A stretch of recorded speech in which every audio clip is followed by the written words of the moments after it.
And welcome back to another episode of Casey Campbell's Videocast. Of course, I'm Casey Campbell from Great Lakes Post, and joining me, and not every day you get to talk to one of your heroes. Haven't talked to him in a while, but my good friend Alan Bestwick. You may know him from calling many races from NASCAR and IndyCar on multiple networks, as well as your most recent job working with the American Conference. And that's where you were when all this stuff kind of happened. Talk about that. Yeah. People that run the I did a lot of work in the American Athletic Conference in college basketball over the last few years. And so people that run the conference media operation asked me to do some work for them at their men's and women's tournaments. We finished the women's tournament, flew to the men's tournament the next day, and that was on a Wednesday. Tuesday night, we flew to Fort Worth, which is where the tournament was. Wednesday, we went in for a prep day. And by Wednesday afternoon, the whole thing was, okay, well, we're probably going to play this without any fans here. All right. And then later that night, I just went to grab a bite to eat by myself. And I'm sitting, and there's a TV in the restaurant that I'm sitting at, and the whole Rudy Gobert thing breaks. Yeah. I mean, literally, I'm watching that live as I'm sitting there, shoveling food into my mouth. And when I got back to the lobby of the hotel, there were all kinds of people running all around, and nobody knew what it was going to mean, but everybody knew it was going to mean something. And Thursday morning, got up and went into the arena, and I wasn't there maybe 20 minutes, and it was like, we don't think this is going to happen. And sure enough, and it was the responsible thing to do. Yeah.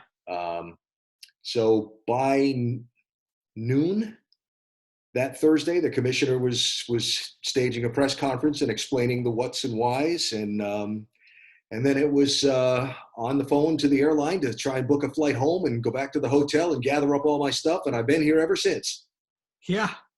And I think a few weeks ago, you called an iRace, and I know you've called NASCAR races, you've called IndyCar races, an iRace.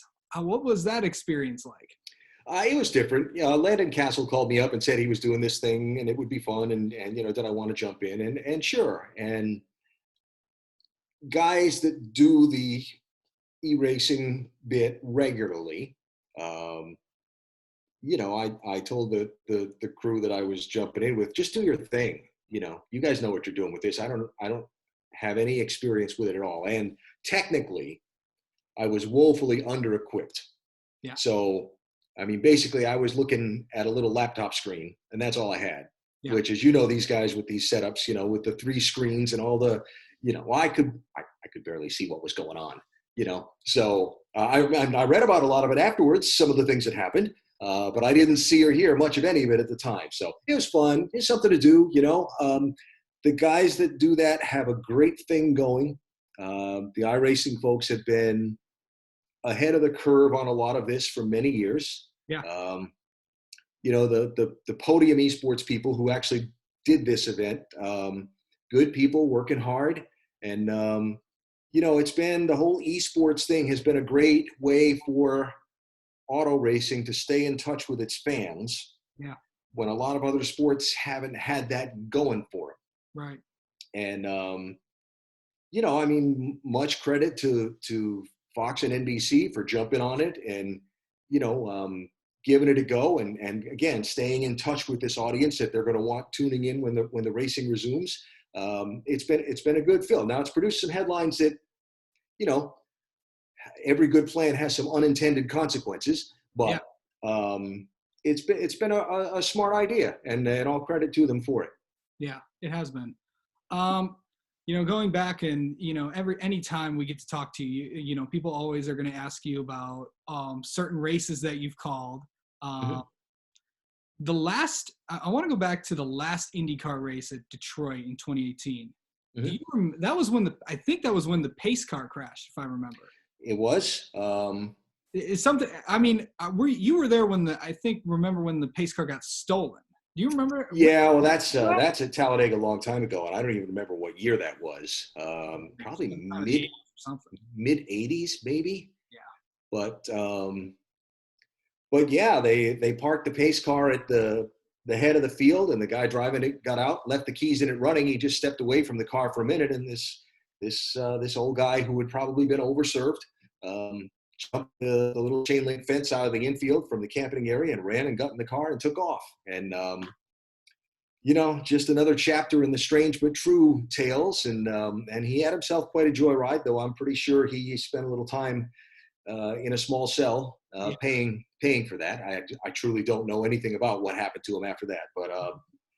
But yeah, there's been a lot of things like that. The pace car thing, it was unfortunate. Things happen. And it's a great lesson to everyone when they talk about, pit road speeds, the safety workers and the cars going around them on the track under caution. Hey, look, even at pace car speed, these cars are still going fast. And if something goes wrong, and it can, things can happen that aren't good. And it's just a good example for everyone that, I mean, when you think about it, think about, NASCAR is supposed to be at Talladega this weekend. Right. The pit road speed there is 55 miles an hour. Yeah. Well, think about that. Those cars are coming down, and it looks slow compared to what they've been doing, certainly, but they're still doing 55 miles an hour, zigging and zagging around each other, trying to find their pit space, and there's guys hopping over the wall, carrying jacks and tires and air wrenches. And, it's tricky. And if anything, the crash of the pace car at Detroit was a good reminder that, hey, things can go wrong even under yellow and carry consequences. When you first did IndyCar, when you were at ESPN, what was that transition like? Because I don't know if you had any previous experience with the IndyCar series before you called that. I know you're primarily a NASCAR guy before then. What was it like calling IndyCar for the first time? It was great. For some reason over the years, fans have had this mindset, and I think part of it has come from the way the sanctioning bodies operated for many years, but there was a rivalry there. Yeah. And so this mindset developed that if you were a fan of one, you couldn't be a fan of the other. Right. Or if you were a fan of that, you can't be a true fan of this. And I frankly always found that to be kind of a load of garbage. I find that race fans, for the most part, are race fans. Right. They like all racing. I found the drivers certainly to be that way. So if you were at a NASCAR race on a Saturday night, and you walked around the motor coach lot where all the drivers and team owners stay, and let's say there was an IndyCar race going on, well, guess what? Every television in that lot would be on. The IndyCar race. Right. Or the Supercross event, or, whatever it was. So, I didn't find it to be much of a transition at all. It was, it's about people. Maybe some of the terminology was different, but, maybe 20 years ago, it would have been a little bit of a bigger transition.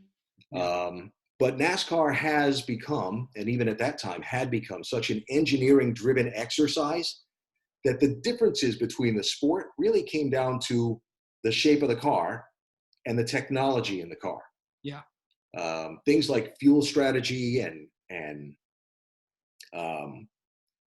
aerodynamics and the engineering and all the things that they figure out in advance, a lot of that's the same across both sides. Yeah. So it really was just a matter of getting to know some of the people, and they were all gracious and accepting, and it was a lot of fun.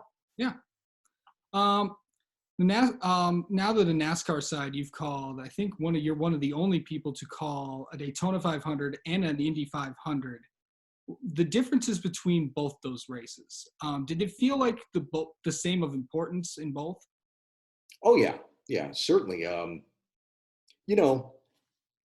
The differences between them are about tradition. Right. Daytona's a different place than Indianapolis. Indianapolis has a tradition, to borrow the master's phrase, a tradition like no other. Yeah. The passion that fans have for the Indy 500, that people have for the Indy 500, is wonderful. If you're a fan of stock car racing, No other race, and I say this with full understanding of history, no other race has the history and the excitement attached to it that the Daytona 500 does. Part of it's the speedway, part of it's where it is on the calendar, part of it is that for so many years, the Daytona 500 paid a fortune compared to a lot of the other races. Part of it was that for a lot of years, the Daytona 500 had this spot on the TV calendar that a lot of other races didn't. Daytona is kind of like a second home to me. For all the years that I lived there and I worked for MRN, which was at that time headquartered literally at the Speedway. It's where my kids grew up. It's kind of like a second home, and the 500 was always and still is a race to look forward to and be excited about to kick off a new season in a grand way. Indianapolis is unique. It's just unique. The place, the race, what the race means in history, it's unique. And the atmosphere of the Speedway on race day, it's almost impossible to describe unless you've experienced it. It's phenomenal. And to have had the chance to experience all that is a great thing. And there aren't that many boxes left to check on that list for me of things that I really have wanted to do, and I haven't.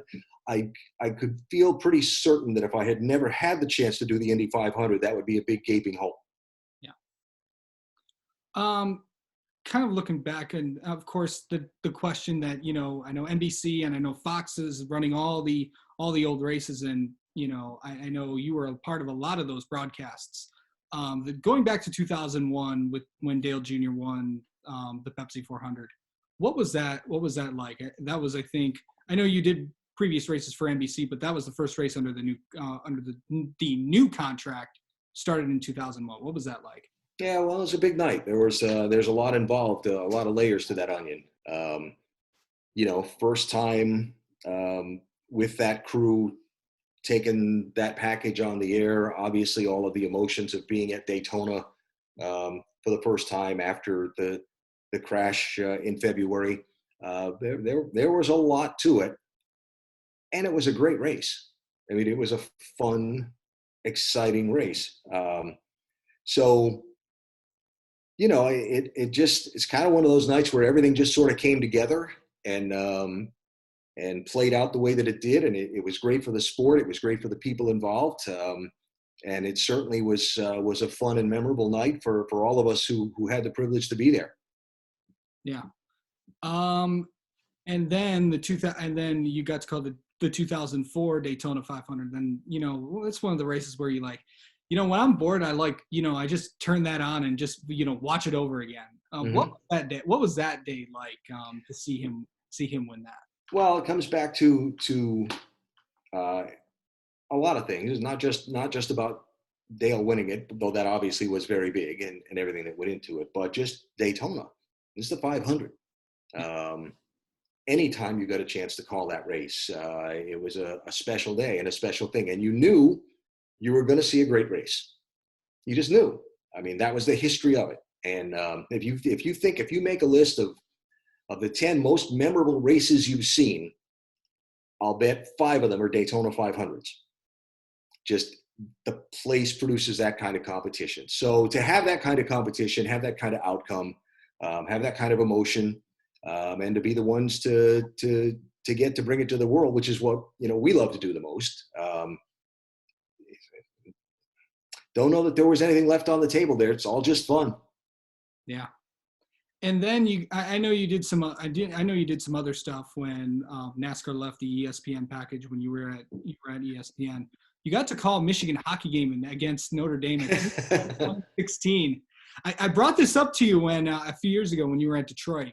What was that like? I think Michigan Notre Dame. That was the overtime game, wasn't it? I'm a big hockey guy. I still play hockey, and so that ESPN didn't have a lot of hockey. They did have the college hockey regionals, and they fit nicely into the schedule of events they had me doing at that time. And so yeah, let's see. That weekend we had Michigan, Notre Dame, North Dakota, and who was the fourth team? Northeastern. Yes, And I was just about to say that. downtown Cincinnati, and had a good crew and a lot of fun. And any chance you get to be around hockey and hockey players. Hockey players and the race drivers have a lot in common. The work ethic is very similar. Yeah. And they're generally very humble and have to work very hard to do what they do. So it was a lot of fun. I would have loved to have had the opportunity to do more, but things didn't work out that way. But I'm still I'm somewhere in this room behind me is probably a pile of hockey sticks sitting there waiting to be picked up again whenever this whole thing moves away and we can open the ice rinks. Yes. And then you got to do women's basketball for SNY, if I'm correct, right? Yeah, yeah. To be around UConn and to be around such a historic program like that, what was that like to do this year? Well, it's fun. First of all, the coaches are great. The whole program's great. Everybody surrounding it. You don't get to have the kind of success that they have had, 11 national championships and so on, without being good at what you do. The passion for college basketball in that state and in that area is unbelievable. I mean, the people follow every word of everything very passionately, and the crew. SNY is a regional sports network that's owned in part by the New York Mets. So you're working with a lot of the people that do Mets baseball. Yeah. And so they're all TV pros, and a really good group of people, and had a lot of fun. It was a fun season. It was awkward to have been cut short like it was with no NCAA tournament. I would have been really interested to see where this team could have gone because they were playing their best basketball as the season ended. And so it would have been really fascinating to see how far they could have gone in the tournament. They weren't the favorites, obviously, as they have been sometimes in the past. But a good time. I hope to keep doing it. And right now, none of us knows if there's even going to be college sports this coming fall. So time will tell. But fingers crossed that all this sorts itself out in a way that we can all get back to work again soon. Yeah. All right, AB. Thanks so much for coming on, and anytime, and then we'll probably have you back on soon enough, and maybe we'll talk some college or relive some of the famous motorsports races you got to have a chance to be a part of. All right, Casey. Be well and be healthy. All right. Thanks. Thanks, AB. See ya.